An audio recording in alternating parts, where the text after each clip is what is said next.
Welcome to Open Classroom, the Brown School's digital forum for community and conversation. We are very glad that you're here. My name is Laurie McConnell. I'm communications coordinator at the Brown School, and I'm really looking forward to learning from our brilliant panel today. But first, I need to quickly just do a little bit of housekeeping, just to let you know we're using a webinar format, which means that we can't see or hear you, but we would love to know your thoughts. We'd love to hear your questions, so please feel free to post them in the chat. There's just that little button at the bottom of your chat screen. Just post them there at any time. I'll collect the questions throughout the program and ask our panel at the very end. Also, to let you know, we're streaming live right now on YouTube. So if you have a friend or a colleague who wasn't able to join us in this virtual Zoom room, but still wants to watch us live, I've just put a link to our Brown School YouTube channel in the chat. Feel free to share that. And also to let you know that it will be recorded and you can go to our Brown School YouTube channel to watch it afterwards. Also to let you know about a few open classrooms that are coming up that you can still get registered for. Tomorrow, we're going to have another in our Building a Transformative 21st Century Research Agenda series with a discussion of training issues and capacity expansion for family and youth peer support and advocacy. That's at 2 p.m. Central start. Then next week, Tuesday, October 11th, we're going to continue our iChat speaker series with digital innovations for improving the lives of people living with mental illness globally. And we have more from both of those series. We have our popular artificial intelligence series coming back, a whole bunch of great programs. If you want to learn more or get registered for more free open classroom webinars, I will paste a link. I can do it. I'll paste a link to our website in the chat in just a moment. But now to the important stuff, today's program. The gold standard of child welfare policy is being challenged. What the Indian Child Welfare Act opponents are actually after. I am very honored to introduce Dr. Sarah Kastelic, who is Alutiiq and is an enrolled citizen of the native village of Alutiiq. She became the executive director of the National Indian Child Welfare Association, or NICWA, in January of 2015. Prior to joining NICWA as chief of staff in 2011, Sarah led the National Congress of American Indians Welfare Reform Program.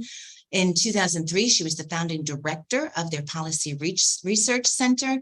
She started her career at the Bureau of Indian Affairs Central Office as a child welfare specialist. That was in 1998. She earned both a master's and a PhD from right here, the Brown School of Social Work at Washington University, where she serves as adjunct faculty. So we have an amazing panel. We have brilliant people here. And Sarah, you can tell me all the things I mispronounced in your introduction. Thank you, Laurie. Thank you for your hospitality today and for hosting us. We're really happy that the Brown School is partnering with the National Indian Child Welfare Association and with our esteemed colleagues from the Native American Rights Fund and from Casey Family Programs. So we're really happy to be with you on this open classroom webinar. I'm excited about the conversation that we're going to have with our speakers, so I'll go ahead and introduce them. Erin Lynch is a senior staff attorney at the Native American Rights Fund's Anchorage, Alaska office, and she's a member of NARF's Litigation Management Committee. At NARF, Erin litigates a variety of federal Indian law issues, including tribal child welfare, subsistence hunting and fishing rights, voting rights, tribal jurisdiction and sovereignty, tribal sovereign immunity, and issues related to Alaska Native communities and climate change.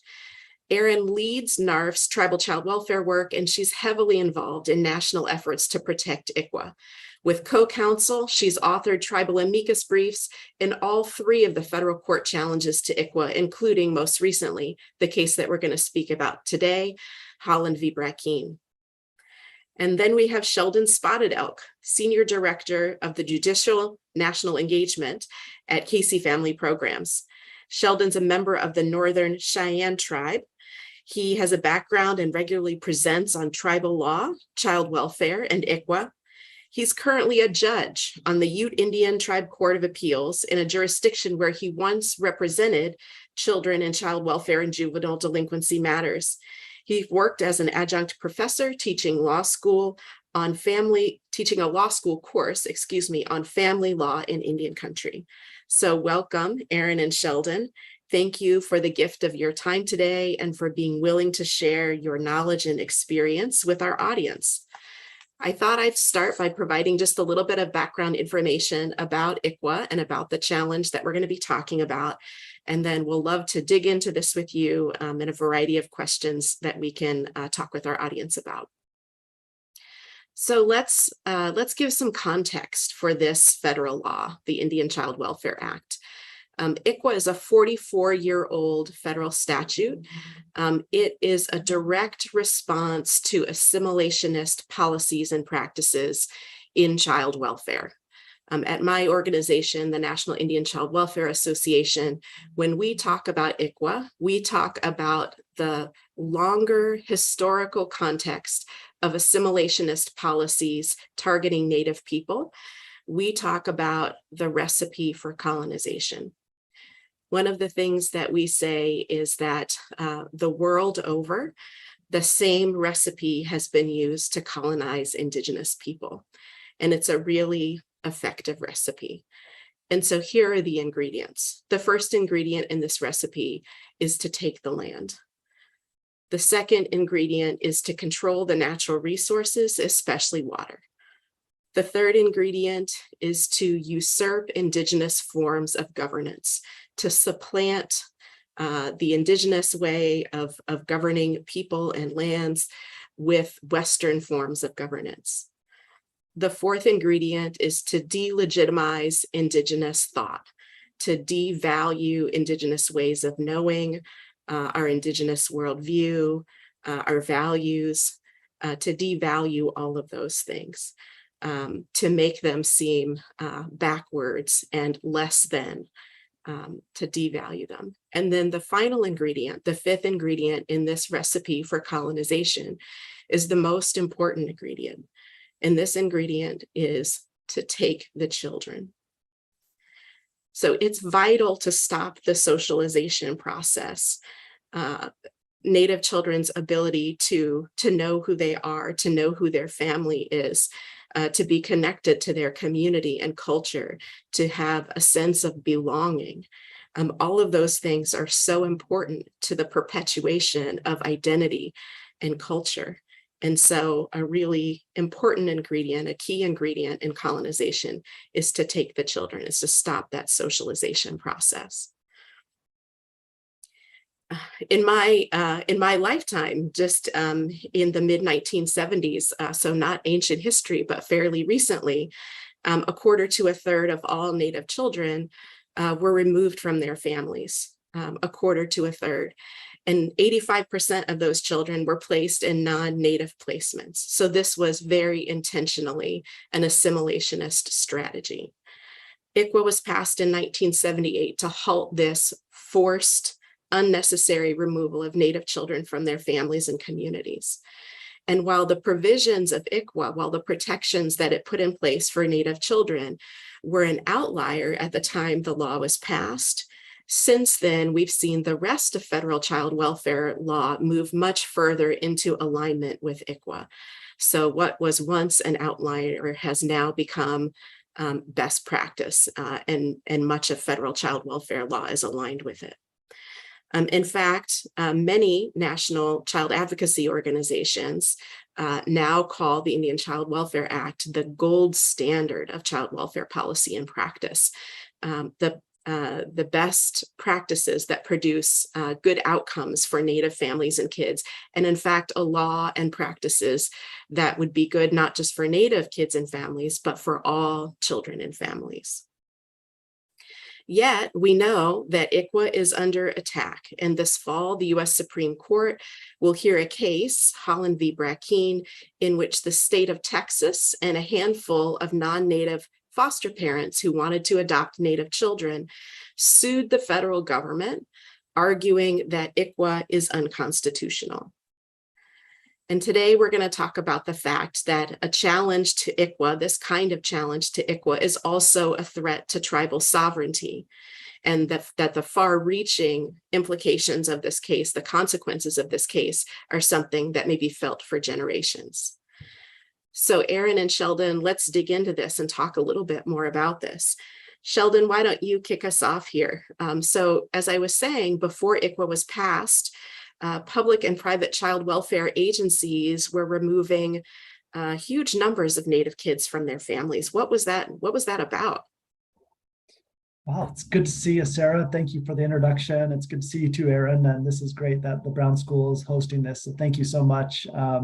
So I think, and I actually was going to reference this, is that you articulate this better than anyone I've ever heard, actually. And I can remember the first time I heard you talk about the recipe of colonization and the devastating impacts that it has within our communities, our Native communities.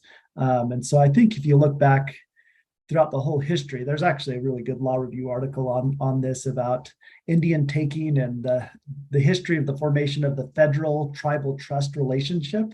And I could even throw that in the chat if that's helpful. But they talk about this, the whole history of what you were talking about, the last and final and probably the most important ingredient of colonization, if we frame it in that way, is that taking Indian children. And so children have been at the crux of the course of nature of sometimes treaty negotiation. So the federal government, in order to enter into treaties, there's over 600 treaties with tribal nations in this country. Only about half of those treaties were actually ever ratified, and all of those treaties have been broken. But just to get tribes at the table, oftentimes attacking their governance, installing maybe even a leader or having somebody speak on behalf of the tribe that wasn't necessarily a leader, and then also to cajole or to coerce the tribe to even get to the table. Taking Indian children was part of it. I remember I'm a social work undergrad, actually. I remember reading about the Berger Luckman social construct of reality, I think is what that book was about. But I remember he kind of also lays out this formula about colonialization, about derogation, colonizers derogating indigenous people because of their cultural values, derogating, appropriating, and assimilating in that process within our communities, and how that, and then eventually that leads to genocide or ethnocide in a lot of ways in a lot of countries. That's how we see that happen. And the other thing I just wanted to also offer an answer to that question is that I think, quick story is one time I got to have dinner with Bert Hirsch. And so he's one of the 3 lawyers that put pen to paper and wrote ICWA. The 2 other lawyers are indigenous people. Bert Hirsch is not indigenous, but the 2 other lawyers, Alan Parker, who's Chippewa Cree, and Frank Ducheneau, who's Standing Rock Sioux, were the 3 lawyers that put pen to paper and wrote that. So it's our values that are within the Indian Child Welfare Act.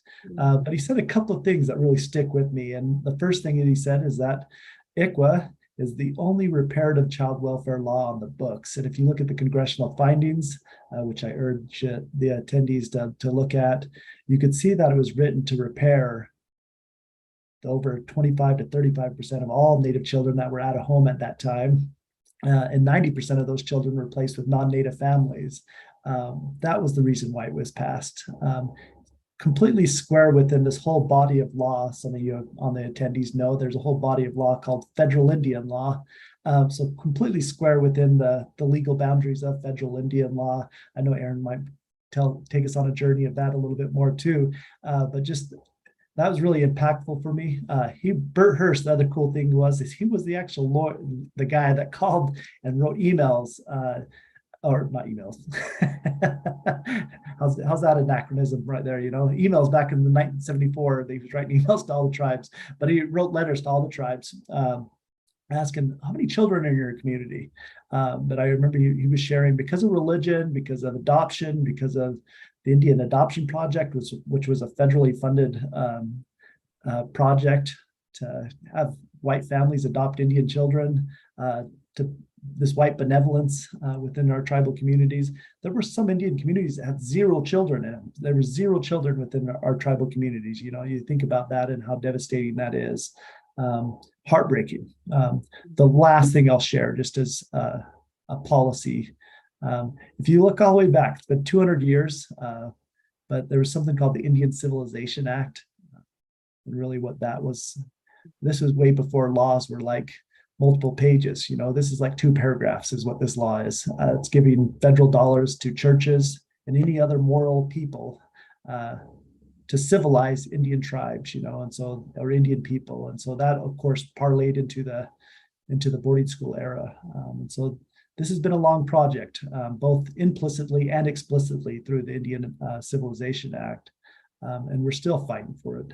Even to this day, 2022, there's still disproportionality of Indian children in foster care, almost a ×3 disproportionality of Indian children in foster care. And so this is still an issue that it hasn't gone away. It's still right here in our face. It's still something that we're still working with.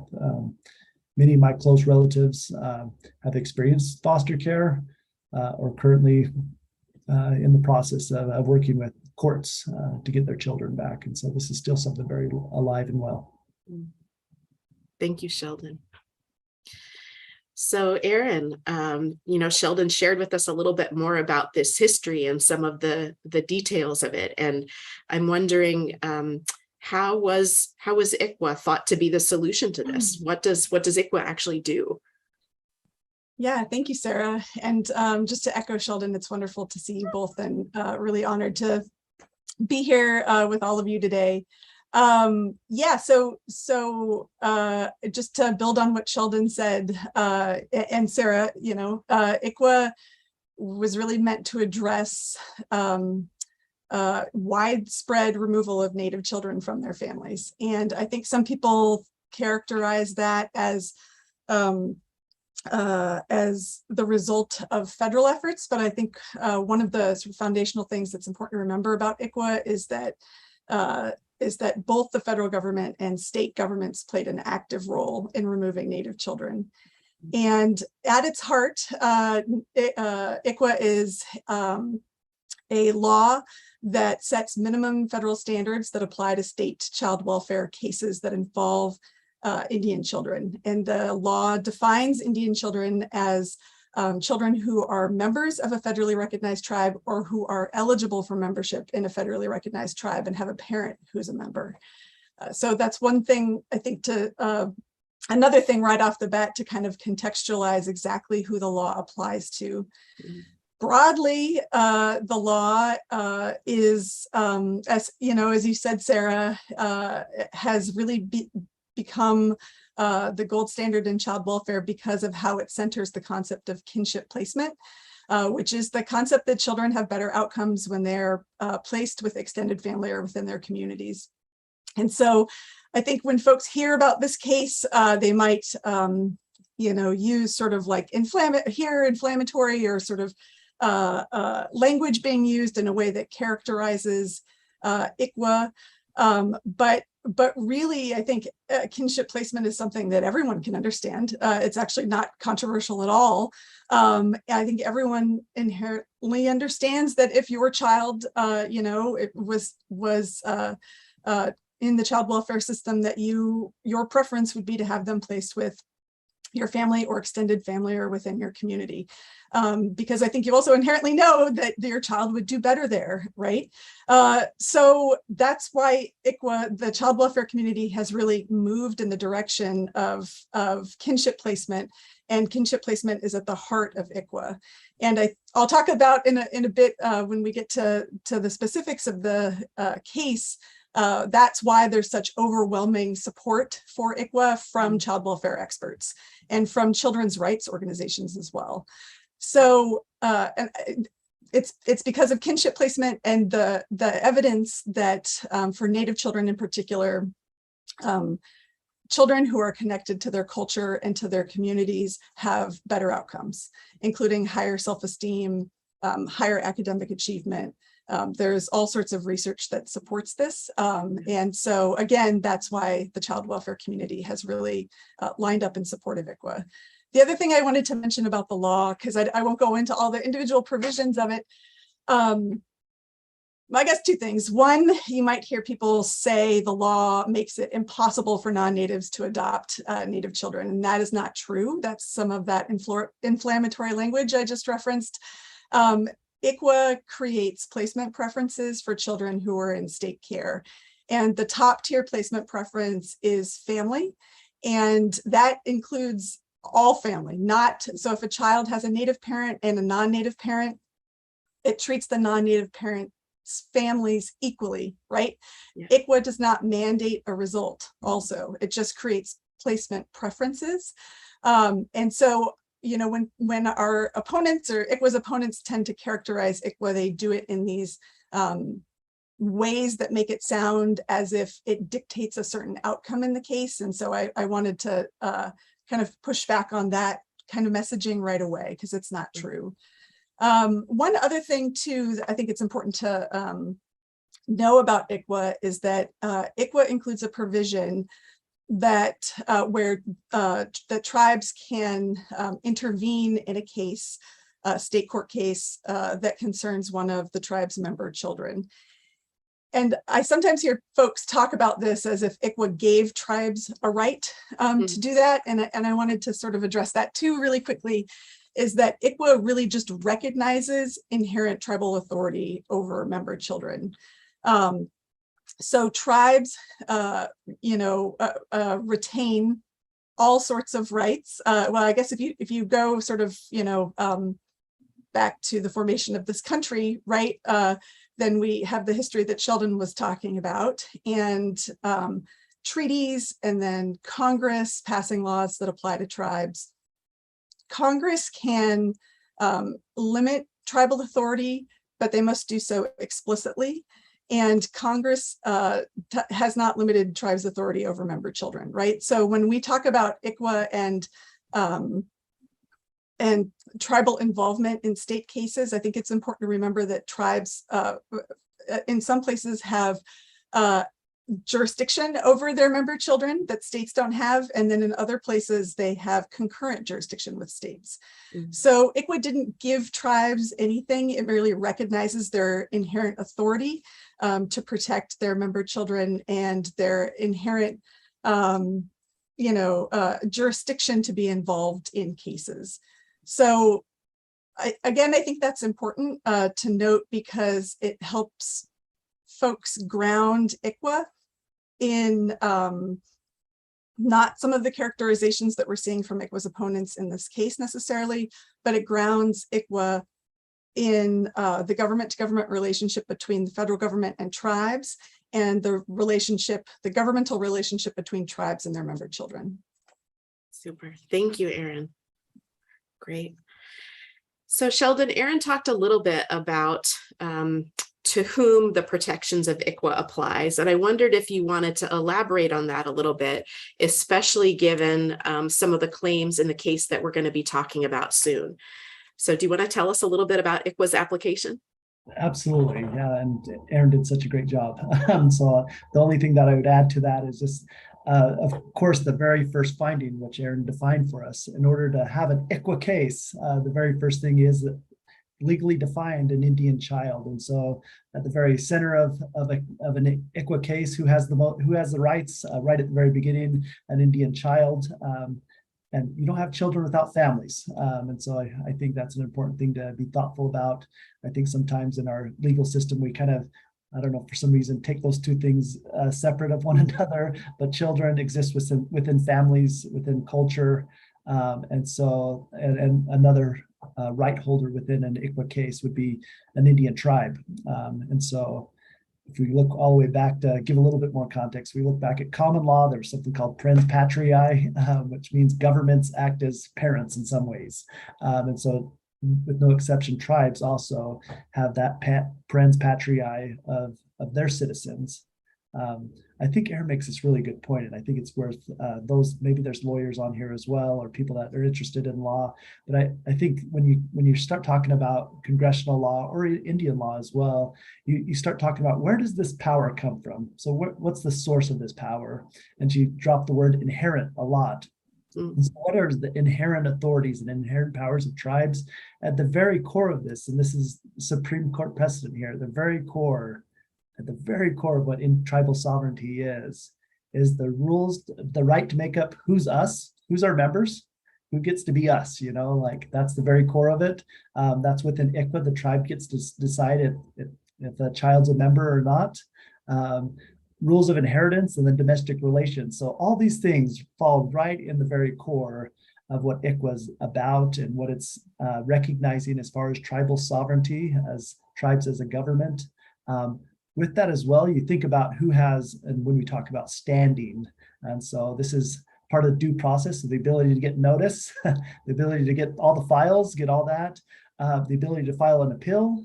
So all those different things, tribes have absolute standing within ICWA cases as well. And so when I think about, and I'm a very simple guy, I guess, but I just think about statutorial interpretation. So if we're reading a statute, oftentimes there's responsibilities, often to governments, sometimes to people. You get some of these ideas around negligence, so sometimes we have responsibilities as individuals, but when we look at a code or a statute, governments usually have responsibilities to their citizens. Us as citizens have rights. And you think about some of these inherent things. What are human rights? And of course, I believe, and it's recognized by the UN as well, so it's not me, that children have rights to families. Children have rights to culture. The other, and if I could paint this picture for you, because I guess I'm a visual person apparently, when I think about that idea, what we're talking about today, that ICWA is the gold standard of child welfare, I do think of concentric circles. And so when we can have a child at the very core of the concentric circles, we know that that child's going to have resiliency. Maybe all of us on this call right here had at least one person in our life tell us, I love you. You're special. Try again. Come give me a hug. Come connect with me. Let me tell you a story about who you are and why you're special. That's a significant thing. We all know COVID has maybe taught us more than anything that life's storms come, the winds blow. And so we're all going to have struggles, but having us have something that we could hold to, culture, family, and you think about it, when you're having a hard time, who do you usually call? Probably family, maybe it's culture. Maybe you go do something that's culturally involved. Maybe you go to church, something that affirms you and your identity. And so we all need that. And so when a child is connected, and ICWA tries with active efforts, more than just reasonable efforts, to keep a child with their natural family. If that's safely not possible, they're working active efforts to reunify that child within that concentric. If that's not possible, we look to relatives and kin, and all that happens within a culture and a community. And so if you can imagine those three concentric circles and us keeping a child at the very core of it, that's the very fundamental aspect of what it's about. To echo what you talked about, Sarah, ICWA was so vanguard, and it still is so vanguard for a gold standard that 48 out of 50 states, all children, any child is removed from their family, they look to relatives, they look to kin. That wasn't at the place when ICWA was passed in 1978. Beyond that, over half the states have fictive kin provisions within their codes, their state codes. The child's tribe, if you will, you could look to baseball coaches or scout leaders or teachers, so all those different things qualify as fictive kin, and to make sure that a child is affirmed and within these concentric circles. Ultimately, at the very center of that, right holder is a child. And so all these supports are around to make sure that that child is in the center of it. The last thing I'll say, I'm sorry, I'm going off. The last thing I'll say is there's no best interest determination within ICWA. ICWA in itself, complying with ICWA, is the best interest of an Indian child, is what you'll find within that statute. And so oftentimes you'll see these best interest determinations. The compliance with that law is determined as the best interests of Indian children. And so making sure tribes are involved, families engaged, we're looking for relatives and kin, and culture and community are at place. Those are all key aspects of that law. Great. Thank you, Sheldon. Super. Erin, I want to talk for a minute about one of the claims that we hear from ICWA opponents. So sometimes we hear people say, this law was passed in the late 70s, like that's a pretty long time ago. We aren't seeing Native kids still removed at the rates we were then. Like, do we really still need this law? Is it even still relevant today? What would you say about that? Yeah, that's a great question. And it's I think that's a line of argument that you will also see in other types of cases where foundational statutes are being challenged, right? So that's the sort of argument you hear about the Voting Rights Act too, right? Oh, sure, things used to be bad, when it comes to voter disenfranchisement, but things aren't so bad anymore, so we don't need that law anymore. I would say both, that's untrue for the Voting Rights Act, and that's untrue for ICWA. You know, family separation is not just a piece of history, right? ICWA is absolutely still needed today. Native communities have been systematically, disinvested in, right? Like, and state agency workers often mistake poverty as neglect. Native children are still removed actually at rates in some states that are identical to what the legislative history for ICWA talks about. So nationally, Native children are removed from their homes 2 to 3 times more than the rates of non-Native children. That number can be even higher depending on which states the child lives in. You know, I think we were looking at some stats the other day. I think in Minnesota, it's potentially 1 in 3 Native children are at risk of entering foster care. I'm here in Alaska, it's 1 in 5, I think. Here in Alaska, Alaska Native children make up 20% of the population of children, yet they represent over 60% of the children in care, and sometimes a higher percentage depending on which part of the state you're in. So the other thing too is, so it's not just a matter of removal from their home, but then once in state systems, Native children are far less likely to be placed in kinship care. I think the stats were something like, it was a little over 55% of Native children end up in kinship care, but for non-Native children, it's close to 70%. So even when placements are available and appropriate, Native children are often still placed in non-Native families. And an example of that is actually a case from not that long ago, probably 5 years ago, where there was a very loving grandmother who wanted to have her granddaughter placed with her, but a state child welfare worker determined that because the grandmother had a large case of ramen noodles in the house that was blocking potentially the bed where the child might sleep, the grandmother was not an appropriate placement. Shocking, honestly, and that's not uncommon. I would also note, I don't necessarily think that's a fault of ICWA, right? I think what tribes and child welfare advocates identified a number of years ago was that as great as ICWA is and as foundational as it is, and how it centers kinship care, ICWA's application state to state and sometimes jurisdictions within states is inconsistent. And we can talk more about it later, but some states have actually passed state ICWAs that provide even more definition and more guidance for state agencies. And part of the reason, anecdotally, I've heard is that folks have found that when these provisions are in state law, state court judges are more likely to know them and follow them. So there's absolutely still a need for ICWA, unfortunately. Yeah, super. So let's talk about this case that the Supreme Court is going to hear. So Sheldon, a few minutes ago, you mentioned tribal sovereignty. And I'm thinking some of that terminology may be new for some of our audience. I wonder if you could tell us a little bit about tribal sovereignty, what that means, and what it's got to do with ICWA. Thank you. And I did probably jump the gun and talk a little bit about that. And so, sovereignty at the very core of it, we look at who's sovereigns. In our U.S. democracy, actually, there's 3 sovereigns, and so I think sometimes in that tug of war, when we talk about federalism, or the court is struggling with federalism, they're talking about the sovereign of the federal government and its relationships with states. Indian law, and actually the Constitution also includes that there's 3 sovereigns in our U.S. democracy. And so the federalism and the Indian law is really fundamentally about those 3 sovereigns and how they interact with one another.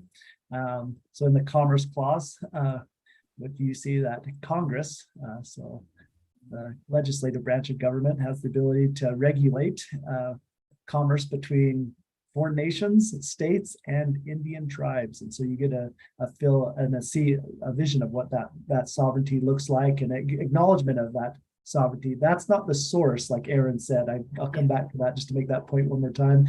That's not the source of tribal sovereignty. Our source is inherent. And so maybe you could say it comes from Mahio, from Creator, it gives us our sovereignty, as Cheyenne people, to be able to make rules about ourselves, to be able to live a good life, not necessarily make rules, but to live a good life is really what fundamentally is how I'd phrase that is for Cheyenne values. There are 574 Indian tribes here in the country. As cool note, Erin's brief that they filed, the Amicus brief that they filed, I'm probably going to steal her thunder here, but 497 tribes signed on to that. And so that ICWA is important. I know she's going to talk to us a little bit more about it. One more framing thing, and hopefully this will kind of give you a bigger context of it. When we talk about federal Indian law, that relationship between the three sovereigns of our US democracy and how they interact with one another and push against each other.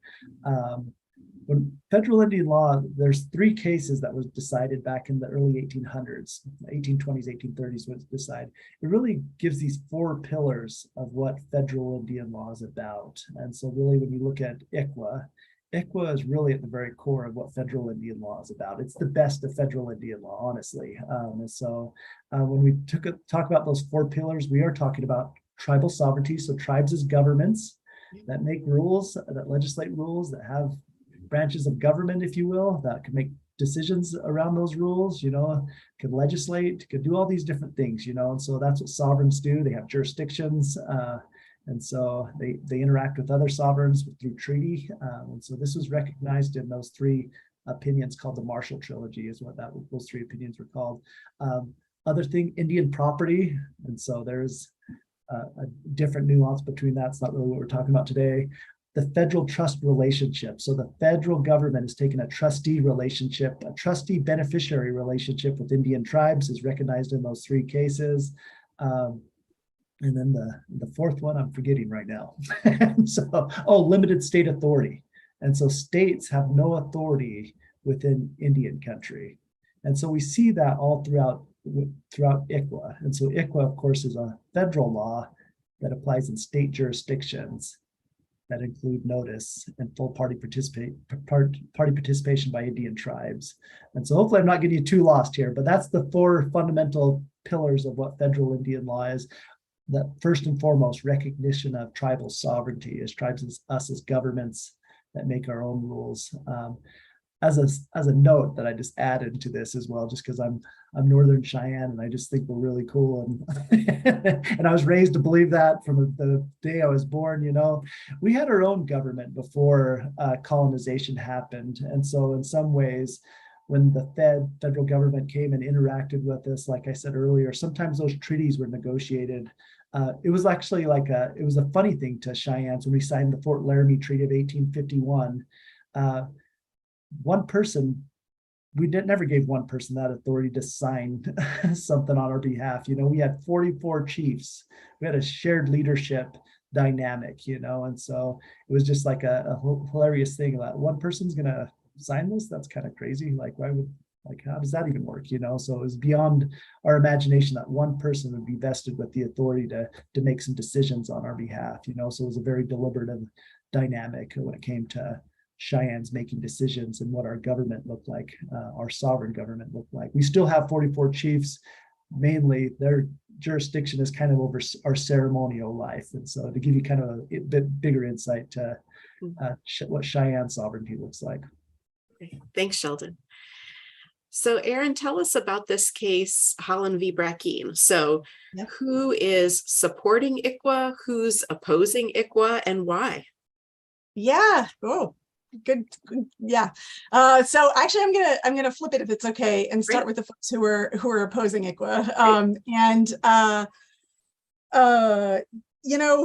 Actually, this ties into kind of what I was saying about ICWA's sort of inconsistent application. And as I noted, folks have been raising that issue for a number of years. And several years ago, the Department of Interior went through a rulemaking process to finalize regulations, binding regulations on basically implementing ICWA.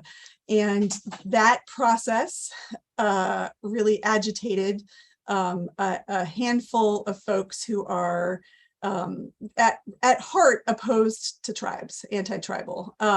So they come from a few different interest groups, but at heart they have several things in common.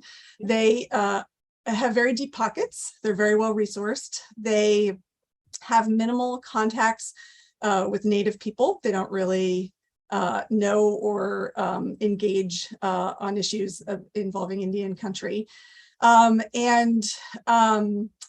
They also have little to no experience, at least in my opinion, with child welfare. There's no real serious discussion of child welfare best practices in their arguments. This is a case that for our opponents is grounded in attacking tribal sovereignty. And actually, so I guess, so I'll get to that in one sec. The other thing to note is that this is the third case that a combination of these folks have brought attacking ICWA. They brought the first case in the federal district courts in Virginia, the second case in the federal district courts in Arizona. And now here we are with Brackeen, which was brought in the federal district court in Texas and then heard by the Fifth Circuit and now before the United States Supreme Court. So this is not a one-off. This is not as if someone was sort of, interacted with ICWA and had this thought that maybe it's unconstitutional, maybe I should challenge it. This is a coordinated, very well-financed campaign to attack Native people and tribal sovereignty. And so the main plaintiffs are the state of Texas, and then some non-Native couples who were foster parents, and they are represented by a large corporate law firm, Gibson Dunn. And Gibson Dunn is also involved in at least one other case where they are actually making the same types of arguments that has nothing to do with child welfare. And so really it's a coordinated attack, like I said, on sovereignty, where a small group of folks are bringing cases in different jurisdictions about different issues that are trying to get to attacking tribal sovereignty. So on the other side, though, has been an actual avalanche, honestly, of support for ICWA. And so anytime that when we talk about the parties, so on the opponent side, we have the state of Texas, and then we have the individual non-Native foster parent challengers. The parties supporting ICWA, one is the Department of Justice. So the Federal Department of Justice is required to defend federal statutes. And I want to give, really acknowledge the work that the Department of Justice has done over the course of this case. They have really showed up to defend ICWA. And then in addition to that, there are 5 tribes that are parties to the case. And that's Cherokee Nation, Oneida Nation, Quinault Indian Nation, Morongo Band of Mission Indians, and the Navajo Nation. In addition to that, in addition to the parties, there has been, this is the sort of avalanche part of it, an incredible amount of amicus briefs, which are friend of the court briefs, that were submitted or filed with the United States Supreme Court back in August. And actually, I was just going to drop a link here into the chat. If you go to that link, that's a site that basically lists each of the briefs, each of the amicus briefs that were filed supporting ICWA, and includes just a little 1 or 2 sentence description of them, and then a link directly to the brief in case you wanted to read it.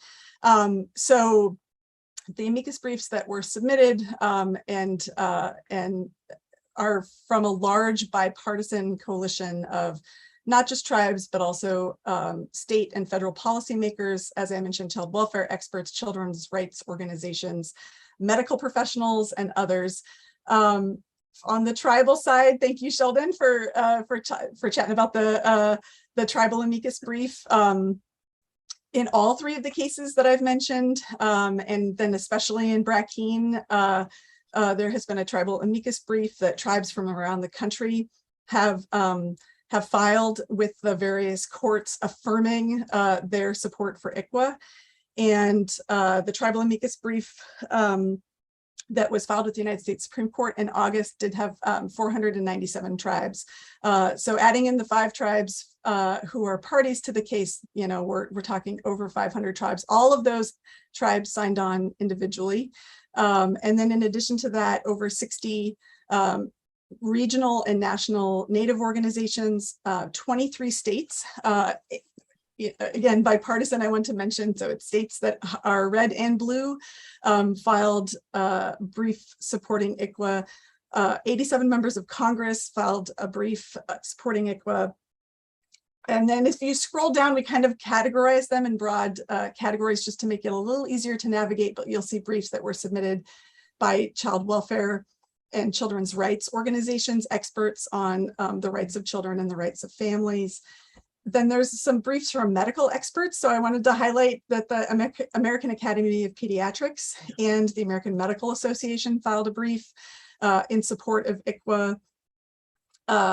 There are briefs from folks who have unique lived experiences with ICWA who filed a brief, and I want to highlight that one as well, because one of the things that you'll hear in the opposition's framing and arguments is that ICWA is harmful to Native children. They have positioned themselves, despite having any real substantive experience in child welfare or in Indian country, they have positioned themselves as defenders of Native children. And so I think that brief is especially important because it is from former Native youth who have lived those experiences and can attest to the role that ICWA played in their lives. Excuse me. In addition to that, there are a bunch of legal and historical expert briefs filed. And if you are interested in learning more about what Sheldon was talking about, the history of tribal sovereignty, the relationship between the federal government and tribes, the relationship between the federal government and their role in the lives of tribal children, any of that, there's some amazing briefs here filed by different scholars that are deep dives into all of that. And then there were a number of briefs from folks who have very unique personal, professional, and legal experiences with the law. And I feel a little bad even just giving that overview, because each of the briefs really provides such an interesting perspective. And I guess one other thing I wanted to mention too is that, federal courts, I think as folks probably know, especially ICWA or child welfare practitioners, you don't have a lot of cases in federal court, right? In fact, most of these cases, state court judges are a lot more familiar with child welfare, with child welfare systems. And so there are some other briefs that were filed that are excellent, that really do a good job of describing the child welfare system. So not just in terms of, in relation to Native children, but how child welfare systems around the country function, how they interact with the federal laws, the various federal laws that apply to them. And, some of that might seem sort of dry, maybe especially to folks who might be on here who that's your experience day to day. But that's not, and state child welfare systems are not typically something that federal judges interact with much. And so there are some good briefs in there that really kind of go through how the system works and how disruptive a change to ICWA might be. Right. Thank you, Erin. And I know we're going to take a question or two from our audience soon, but it doesn't look like anything has come through in the chat yet. So Sheldon, I'm going to ask you what I think is the heart of the matter here. So tell us, what are the far-reaching potential impacts of a decision in this case? What's at stake here? Oh my goodness, that's a good question. And Erin, please clean up anything that I'm missing here too. So that we're being challenged. This case that's going to have oral arguments on it on November 9th. Wednesday, November 9th is when oral arguments are going to be for the Supreme Court. 4 things, and I know I'm dropping a lot of principles and concentric circles and pillars and all these things, but 4 things that we're being challenged upon. One, the Indian Commerce Clause, which for me, I didn't really think that was a scary one, but seeing the way that they framed it, the opponents of ICWA framed that, that's a pretty scary one, actually. And so that Congress doesn't have the power to pass laws like ICWA, that would have a lot of impacts. Indian gaming would be included in that. And so it'll potentially disrupt our economies, and potentially disrupt other laws that have applicability where the federal government is fulfilling its trust responsibility with Indian tribes. And so I think that's a scary, scary argument. Also very scary argument is the equal protections argument, the Fifth Amendment, that the government shall not violate equal protections under the law. And so they're making an argument that Indian tribes were a race and that ICWA is race-based. There are a lot of case law. There's so much precedent on this, but of course, it seems as though the Supreme Court doesn't really care about precedent and stare decisis anymore. And so there's a lot of precedent around, including this one case called Morton v. Mancarry. If you're Wikipediaing stuff right now, you can look up that case. And of course, and that case was about giving employment preference to an Indian person to help fulfill the trust responsibility of the federal government in much the same way, I would say, in my amateur constitutional argument here is that in the same way that ICWA is reparative law, trying to repair some of the harms that the federal government has done, and also trying to fulfill that trust responsibility for Indian communities and families and children. The third is the 10th Amendment. Erin talked about the 10th Amendment, so that they're saying that child welfare is square within states' rights. That's something that states do. If you do a little bit of research on child welfare and kind of learn how child welfare has come to be, CAPTA, the Child Abuse Prevention Treatment Act, is what amended the Social Security Act of Title 4E, which reimburses and provides a whole mechanism around having children in foster care. So the federal government has been like elbows deep in child welfare for a long time. And so it doesn't appear that 10th Amendment, but and then the fourth thing is non-delegation, which is a administrative law principle that Congress can't delegate their rulemaking authority. In this case, they're making an argument that they're delegating the placement preference authority to tribes within the law. If their placement preferences outlined, but if the tribe has made some placement preferences that align more with their culture, the state court would use those placement preferences rather than the ones that are outlined in the federal law. So that's being challenged as well. I do feel like the worst case scenario, if you go to your law library and you look at the codes, there's Title 25. It's a whole book of laws. And so the worst case scenario, that whole book of law would be thrown in the garbage. And so that's the worst case scenario, and it would completely disrupt the way that we conceptualize federal Indian law and possibly even tribal sovereignty in 2022. Thanks, Sheldon. I know our time is short. Erin, I wonder if you want to share with people a little bit about what they can do to learn more, to get involved. And I think Lori's going to help us with dropping a resource in the chat that may be of use to people. Oh, great. Yeah. Well, I would say,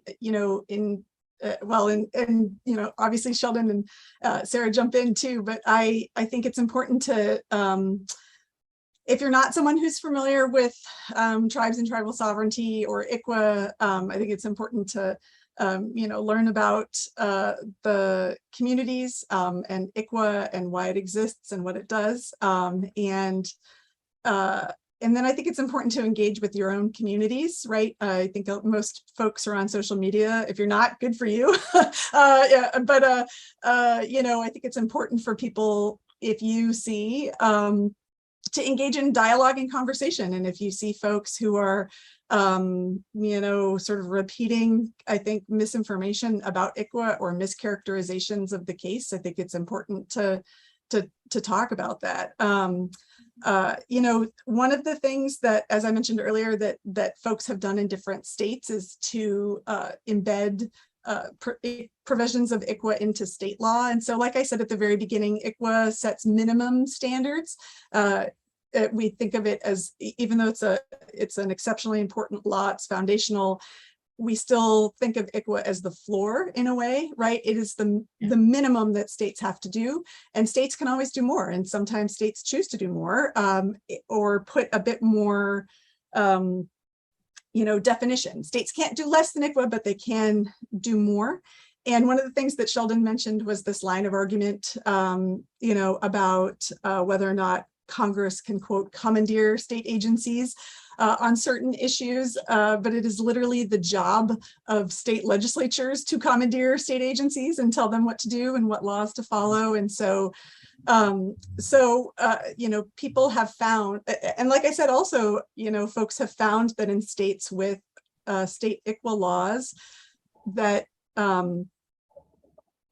judges are a bit more familiar with it, and that there just are sort of better relationships and better outcomes. And so you could look at exploring a potential state ICWA in your state. You can also look at supporting the creation of ICWA courts, and Sheldon is the expert on state ICWA courts. And that's a very simple concept to grasp too, right? I mean, if you've got state courts in a city, and say you've got 10 judges in that city and they're all hearing ICWA cases, ICWA can be, and child welfare in general, can be fairly nuanced, right? And so different jurisdictions have created ICWA courts where one or two judges receive all of the ICWA cases, and then they actually end up building relationships, right, with the tribal ICWA workers, with the state workers, with the state attorneys, and you're starting to see better outcomes in those cases as well. Also, I would say continuing to support and build tribal child welfare systems and tribal justice systems, or at least to recognize them. I think a lot of people, especially in this conversation about ICWA, that gets lost. And as I mentioned at the beginning, tribes have concurrent jurisdiction, over child welfare issues, and tribes can take jurisdiction of cases and provide services to those children and families in tribal systems and in tribal courts. And ICWA does not apply to tribal courts. One thing that's important to mention, tribes have their own codes, their own child welfare systems. Some of them have incorporated provisions of ICWA, but obviously tribal courts don't have a history of mass removal of Native children from families. And so to me, tribal child welfare programs and tribal justice systems are always the answer, and better collaboration between tribal programs and tribal courts and state programs and state courts. That you've seen joint agreements in a handful of states, and real relationship building. And I think that in many states that have where the Child Welfare Agency has formed relationships with with tribal child welfare agencies, you see a real partnership develop, right? Because everyone wants what's best. Everyone is working towards reunification of the family, helping the family in whatever way it might need, and then also in working towards whatever results in the best outcome for Native children. So that's what comes to my mind, but I have no doubt that both of you probably have more better and more concrete suggestions. So turn it back to you. Thank you, Erin. Really appreciate all of those good suggestions.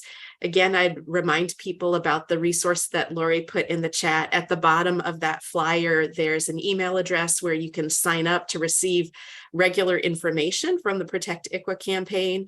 We have a social media campaign that's going on now. There's a petition you can sign in support of ICWA. And we're just getting ready to start hosting some virtual rallies with different organizational partners where you can learn more. So there's lots to do, and would just thank you all so much for your time and attention today. And I'll turn it back to Lori. And I will just say that we will put that PDF on our Open Classroom website. There's a page called Resources. And so if you weren't able to pull it down just now, you can always go to the Open Classroom website and get it there. And I know we have almost no time, but I do have one question that I just thought I needed to ask of all of you is, if any of you are willing to share, if you know of someone who was taken from their family, from their tribe as a child, and then tried to return to their roots as an adult and the struggle that they suffered, can you talk about what that does to a person? I can tell you that one of the services that our organization provides is that every year we respond to over 1,000 phone calls, emails, Facebook posts from folks who are trying to reconnect with their families.